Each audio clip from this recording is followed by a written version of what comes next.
가을이 만연한 그런 계절입니다.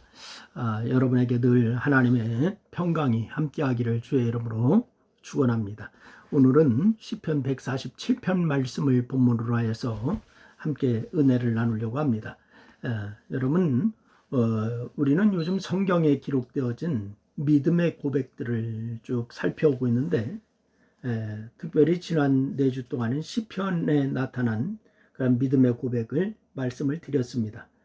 물론 150편 모두가 믿음의 고백들이지만은 그 중에서 몇 편을 골라서 시편에 기록한 저자들의 믿음을 그렇게 조명한 것입니다. 오늘은 시편으로는 마지막 시간이 되겠습니다. 시편 147편에 나타난 믿음의 고백을 이제 살펴보려고 하는데, 별다른 기록이 없기 때문에 우리는 147편의 저자가 누구인지 모르지만은 내용상 이 포로 시대 이후에 귀환한 백성들의 삶을 배경으로 한다라고 하는 것을 추측할 수가 있습니다. 그래서 이 포로기 이후에 가나안으로 이제 귀환한 이스라엘 자손의 삶은 에스라서, 그리고 느헤미야서, 학개서, 그리고 스가랴서 등 여러 곳에 그렇게 기록되어 있는데, 귀환 초기에는 매우 힘들고 어려웠습니다. 하지만 역경 가운데 하나님을 경험하고 그 경험이 믿음을 자라게 하듯이 당시 이스라엘 자손들은 다른 어떤 때보다도 귀한 믿음을 가질 수가 있었습니다. 당시 백성들이 어떤 믿음을 가졌는지 오늘 본문을 통해서 같이 말씀을 나누려고 하는데, 그들은 하나님을 큰 능력의 하나님으로 믿었다라고 하는 사실입니다.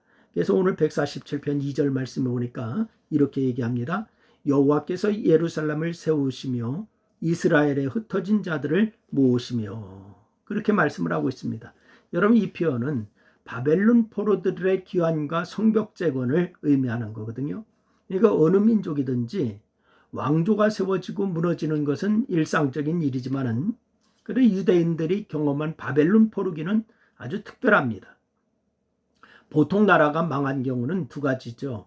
민족 내부의 반란에 의해서 새로운 왕조의 건국이 되든가, 아니면 또 하나는 다른 민족의 침략에 의해서 주권을 빼앗긴든가, 이런 경우에 바로 이 나라가 망하는 경우가 있습니다.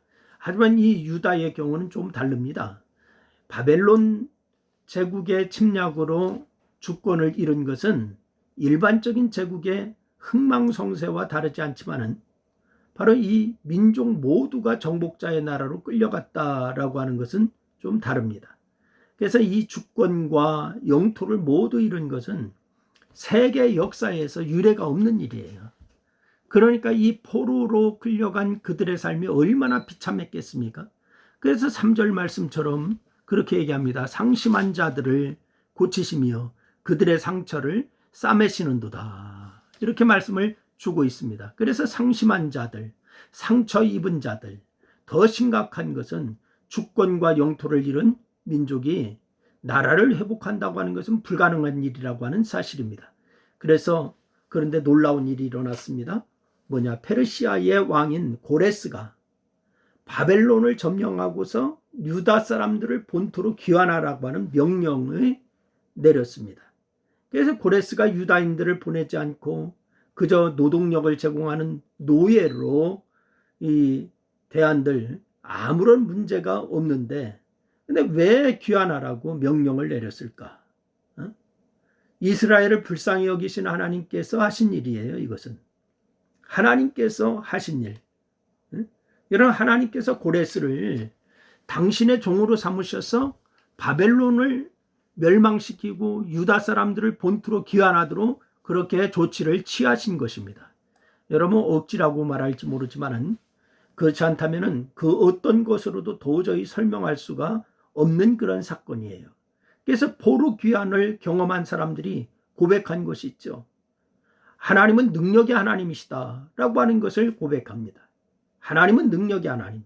여러분, 변함없습니다. 여러분과 저에게도 하나님은 능력의 하나님이신 줄로 믿으시기를 바랍니다. 그래서 시편 기자는 그가 별들의 수요를 세시고 그것들을 다 이름대로 부르시는도다. 하나님의 능력을 그렇게 찬송하죠. 여러분, 별이 몇 개인지 아세요? 모르잖아요. 근데 그 하나님은 그 숫자를 다 헤아리시고 이름을 다 부른대요. 그리고 우리 주는 위대하시고 능력이 많으시고 그의 지혜가 무궁하시도다. 이 시편 기자가 고백하는 고백이에요. 여러분과 저의 고백도 동일한 줄로 믿습니다. 누구라서 별들의 수요를 세겠어요? 천지를 창조하시고 말씀으로 세계를 다스리시는 능력의 하나님만이 하실 수 있는 일이잖아요. 교육으로만이 아닌 경험으로 그 하나님을 믿고 찬송하는 여러분 될 수 있기를 주의 이름으로 축원합니다. 그리고 그들은 하나님을 복 주시는 하나님으로 믿었습니다. 여러분에게도 하나님은 복 주시는 하나님이세요. 여러분 바벨론 포로기를 끝내고 가나안으로 돌아왔지만은 그들 앞에 놓여 있는 현실은요, 여러분 유토피아가 아니었어요. 암담했습니다. 예루살렘 성전과 성벽은 물론 모든 집들이 바벨론 군대에 의해서 파괴되고 불탔어요. 그대로였습니다. 당장 산더미 같은 쓰레기를 치워야 하고 집을 지어야 하고, 여러분 이거 암담했습니다. 또 70년 동안 돌보지 않은 땅은 황무지가 되어 있었습니다. 당장 그 땅을 차지하고 있던 사나운 짐승들로부터 몸을 피해야 됐습니다. 또한 이스라엘의 귀환을 탐탁하게 여기지 않는 주변 사람들의 견제 역시 귀환한 자들에게 큰 부담이 되었습니다. 이 정도면 살 수가 없는 환경임이 분명합니다. 여러분, 그런데 하나님께서는 이스라엘을 버리지 아니하시고 그들에게 복을 주세요. 오늘 14절 말씀해 보니까 그 얘기를 하고 있습니다. 내 경내를 평안하게 하시고 아름다운 밀로 너를 배불리시며, 이렇게 말씀을 하고 있습니다. 용기를 주시고 힘을 주시고 능력을 주셔서 성전과 성벽을 건축하게 하셨다. 문빗장을 견고하게 하셨다. 이방 사람들로부터 그들을 보호하셨다. 하나님 그 말씀을 주시고 있습니다. 또한 자녀들에게 복을 주셔서 바로 이 그들을 안정되고 평화로운 생활을 하게 하셨는데, 특별히 아름다운 밀로 배부르게 하셨다. 양질의 음식을 얻게 하셔서 자녀들과 백성들이 생활하도록 그렇게 만들어 주셨다, 이 말이에요. 여러분, 어떻게 된 일일까요? 천지 만물을 창조하셨을 뿐만이 아니라 말씀으로 다스리시는 하나님께서 그 능력으로 행하신 일인 줄로 믿으시기를 바랍니다. 여러분, 그 백성들은 그 놀라운 경험 가운데서 하나님을 복주시는 하나님으로 믿고 고백한 거예요. 여러분 역시 동일한 경험을 하면서 동일한 고백을 하는 복된 성도가 되기를 바랍니다. 요즘 코로나 때문에 많이 어려운데 여러분 그 하나님을 믿으시기를 바랍니다. 우리의 앞길을 지도하시고 인도하시고 승리케 하실 하나님, 그 하나님이 동일하게 역사하실 줄로 믿습니다. 기도하겠습니다. 하나님 고맙습니다.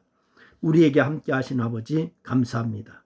늘 동행해 주시고 승리하게 하시고 능력의 하나님으로 함께 하심을 감사합니다. 승리하게 하여 주옵소서. 예수님의 이름으로 기도했습니다. 아멘.